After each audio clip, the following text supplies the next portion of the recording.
This is the second panel of the afternoon, and the official title, I believe, is the global and the local. But in fact, what we're going to be thinking about, since all three panels are talking about the global and the local, is a different register in which to think about these categories, and that will be the register of culture. So, in the domain of culture, and certainly thinking historically, as we were recalling in our opening remarks, the relationship between Colombia and China, or for that matter between the United States and China, is one in which, if you take the categories of our previous panel discussion, production and consumption, one finds a much more happily balanced relationship, in which there has been production and consumption in constant and very fertile relationship with each other in a variety of cultural domains, some of which we'll be hearing about in the panel this afternoon. We'll be hearing about literature, poetry, architecture, and music. So I'm going to introduce very briefly each of our speakers and ask them then just to come up one by one. There are going to be some visuals and even some music here to close things off as well. So we hope this is going to be a very illuminating as well as entertaining discussion. We're going to begin with Jeffrey Johnson, who is the founding director of the China Lab, an experimental research unit at the Graduate School of Architecture, Planning and Preservation at Columbia, where he is also an adjunct assistant professor teaching both architectural design and Chinese contemporary urbanism. He'll be followed by Lydia Liu, who is the W.T. Tong Professor in the Humanities in the Department of East Asian Languages and Cultures, as well as the Institute for Comparative Literature and Society. Her research interests include modern Chinese literature, new media, empire studies, critical translation theory, English literature, comparative studies of writing, media technology, among a few other things. Ji Chuan, we're very pleased to welcome from here in Beijing. He is a poet, essayist, and translator, and he's considered one of the most influential poets practicing in contemporary China, and is now teaching Chinese classical literature at the School of Liberal Arts, the Central Academy of Fine Arts in Beijing. And finally, Chris Washburn, who some of you might have listened to on the trombone last night or even the night before, and if you go down to Shanghai tomorrow, you'll be able to listen to him again. He is an associate professor of ethnomusicology at Columbia, where he's also the founding director of Columbia's Louis Armstrong Jazz Performance Program. He's not only a legendary teacher and professor, but he is a great trombonist, and it's delightful to have him here both in the capacity as a scholar as well as a performer. Anyway, over to Jeffrey.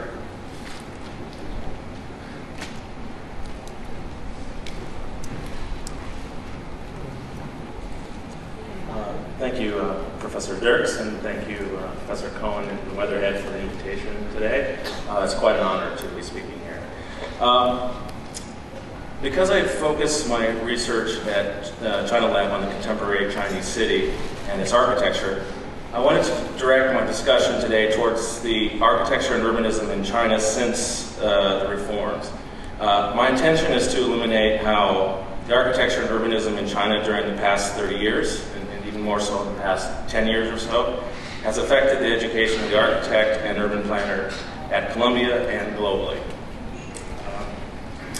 This is significant because only recently has contemporary and modern Chinese architecture found its way into the critical discourse in our profession.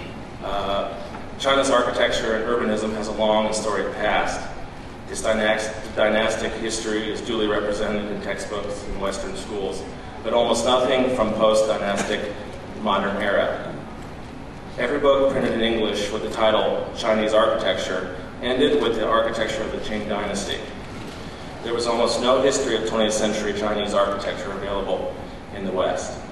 Of course, there were many reasons for this, of which I will not really go into today. It's not the intention.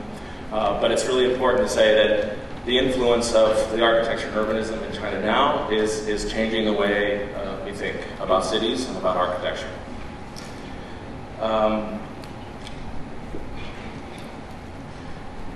If you were to pick up a recently published book with the same title, Chinese Architecture, you would find much different content.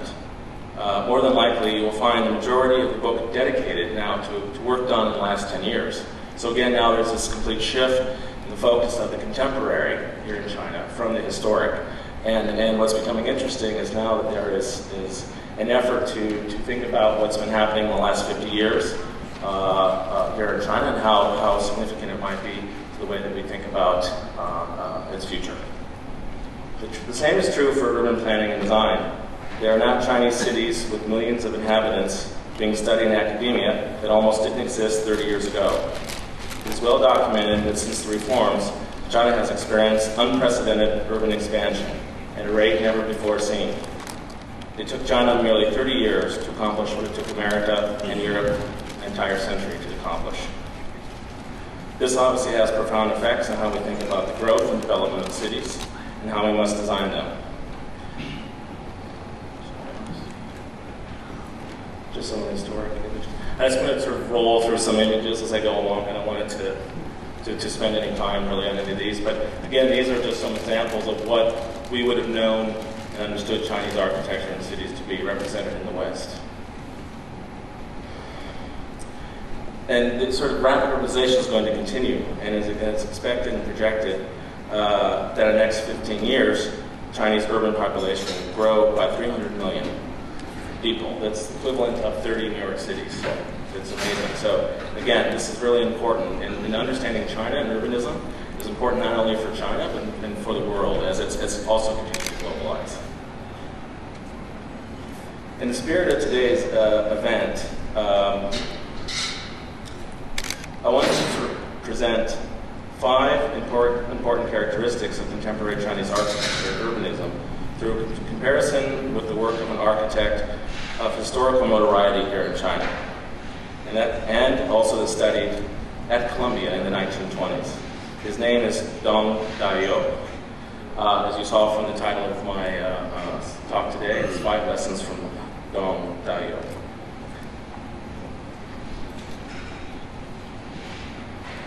Although he has a prominent position in the modern history of Chinese architecture, I have found very little reference material on his work, at least in the United States.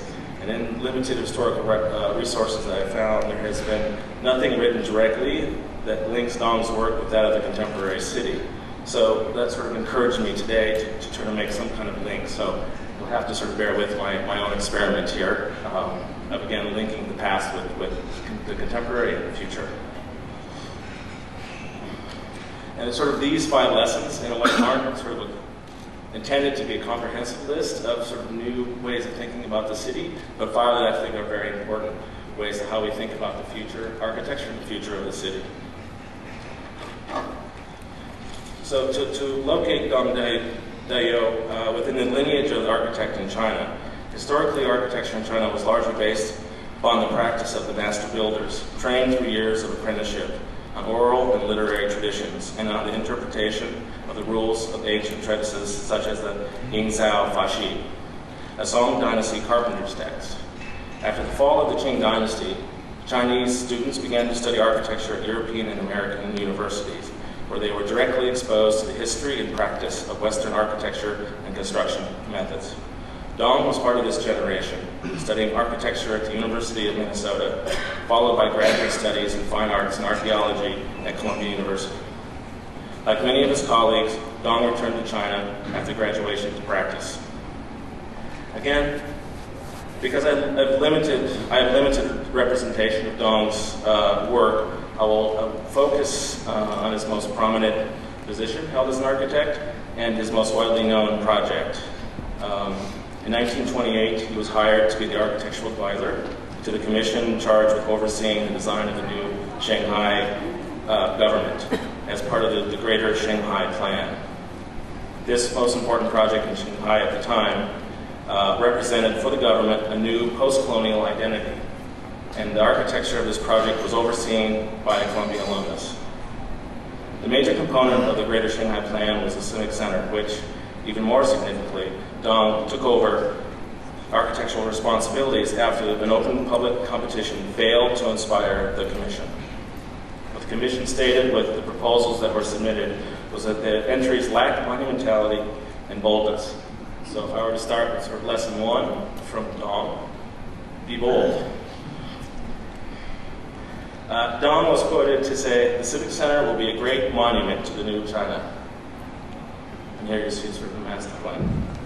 Beaux-Arts training for Dong at University of Minnesota, which was quite prominent in the United States academia at the time, inspired this sort of planning in the crucifix form, sort of, again, derivative from the sort of grand plans of the Beaux-Arts urban planning. This, however, at the time was a radical departure from the traditional grid city planning prevalent for centuries in China. Here's the plan, which is illustrated here, sort of the 9-square grid. Again, this sort of typology of the city lasted for centuries in China. And Beijing has sort of modeled on this plan.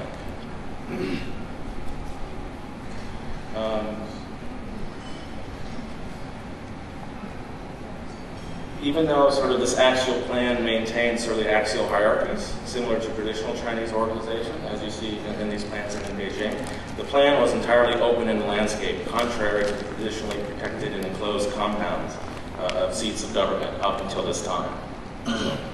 Just go back again, this, as you see, was quite open. It wasn't sort of enclosed enclave or protected compound, which again was quite radical at the time here in China.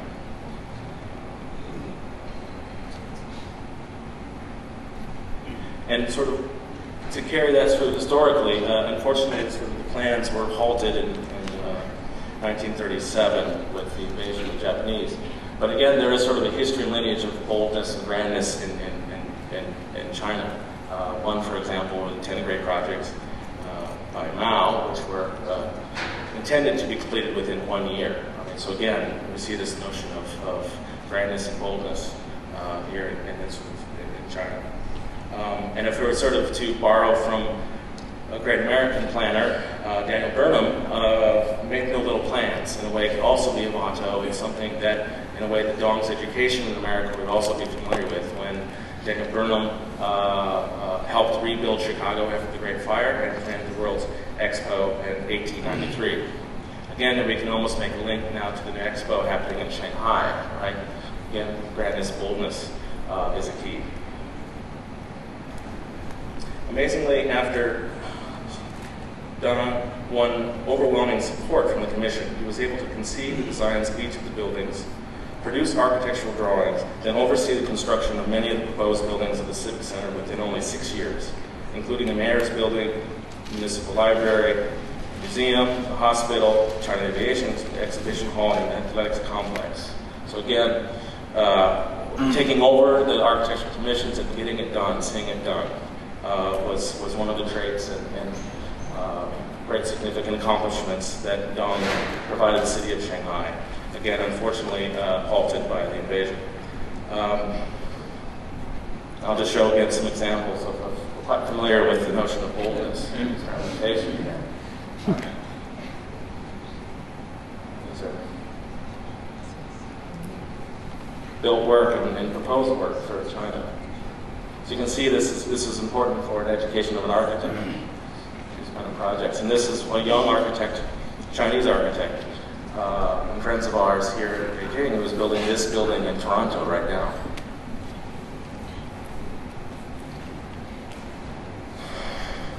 Okay. Again, to accomplish such a project, such an important project through the bureaucracy of a government looking for a new vision, it took somebody that sort of had willful enthusiasm and power to sort of push the project through, right, and in a timely manner. So lesson number 2 from Dong, don't procrastinate, act, right? Do today what most will do tomorrow. So here we see some of the images from Dong's work in Shanghai. Again, some of the projects built, again, all within 6 years. Planned, conceived, commissioned, and built. Obviously, speed is important, and you know that in China. Things are done extremely quickly because it's necessary as mass amounts of populations move towards cities. Cities change overnight. Cities have to be constructed, infrastructures planned, all of this done with rapid pace. So this is an image of Shenzhen. As you know, was merely a fishing village 30 years ago, and now is a city of millions. Chongqing, also a smaller city in the west of China, is the fastest growing city in the world. And it's sort of just to give a quick comparison, between 1990 and 2004, approximately 925 million square feet of new building floor area was added to Shanghai. It's equivalent of about 334 Empire State Buildings. You see them sort of illustrated there. It's incredible. So the not so distant past, the evolution of cities and how we analyze their morphology occurred over centuries. In China, this view has changed. Cities can appear almost instantly and grow from small villages to cities with millions of inhabitants in a matter of years and decades. Now, just as a comparison, as we talked about acting and moving, there's a few projects here that are happening in New York that we can sort of compare to. One certainly mired in complexity for many reasons, but the site of the World Trade Center, right? That was the grand vision. That's what we have. And we're going to have this for another 5 or 6 years, 7 years, maybe longer. Another one, another grand vision for New York, right? Great architect, right? That's what we have, and we'll probably have that for a number of years.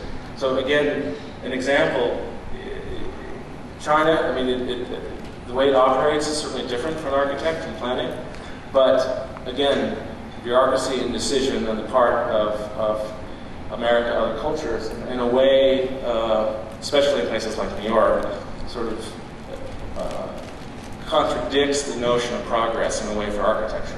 You know, if you want to move forward, architecture takes so long anyway to produce, and conceive, and to build, that sort of stalling this progress is quite problematic. China is able to achieve that quickly and efficiently. Of course, problems do come with that, but in a way, it's really important to understand that it's necessary to believe in the plan, believe in your vision. And even here as the United States site for the pavilion in Shanghai, we're moving right along with that as well. So we're really good at making holes in the ground, as you can see. So we're trying to learn a lot from China. How do we proceed? How do we do this quickly, efficiently, and effectively? Okay.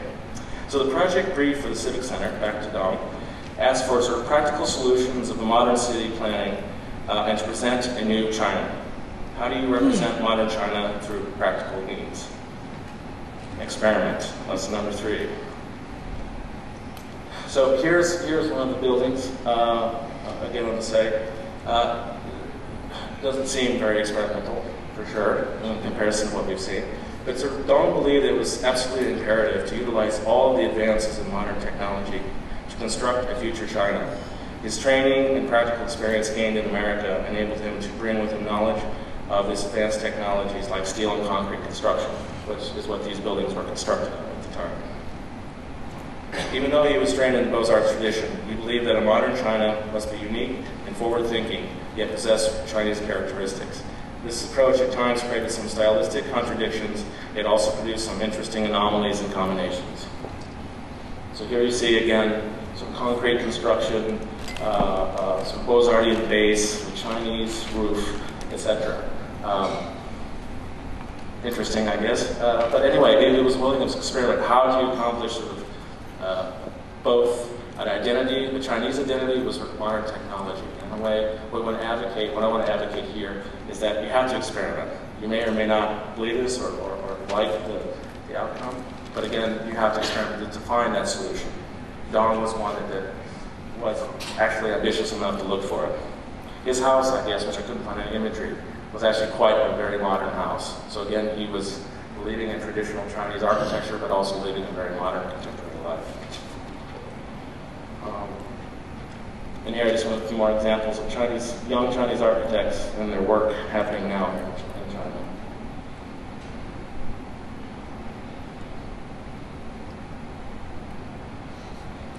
Okay, I'm going to hurry along. Two more lessons, really quickly. So when Don returned to practice architecture, he had just lived in New York City. It was clear to him that to participate in the future of New China, he had to locate himself in a metropolis. And at the time of his return, the most international and cosmopolitan city was Shanghai.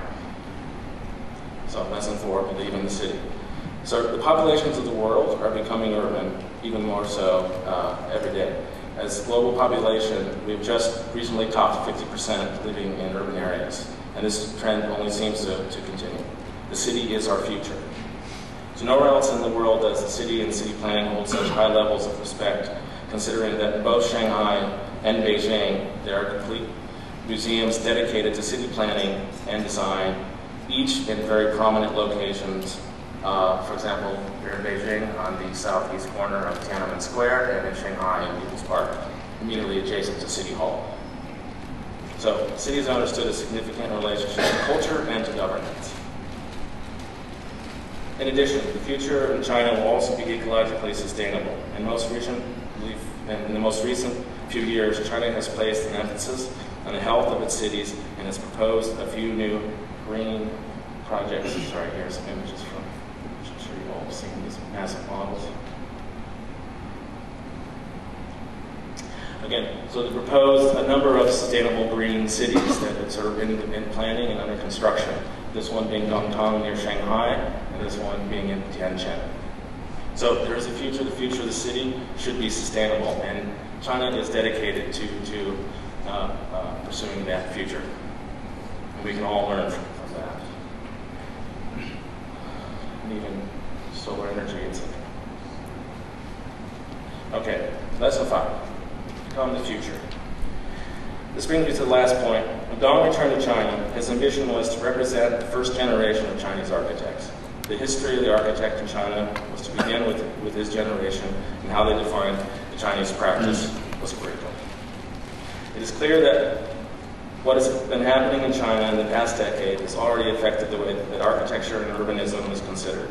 The future of architecture demands a new type of architect, maybe a super architect, that can withstand the pressures of accelerating urban growth, maintain a commitment to innovation and experimentation, utilizing all available technologies, operating in the global market, yet remain committed to sustainability, both socially and environmentally. He or she must act locally and think globally. Thank you.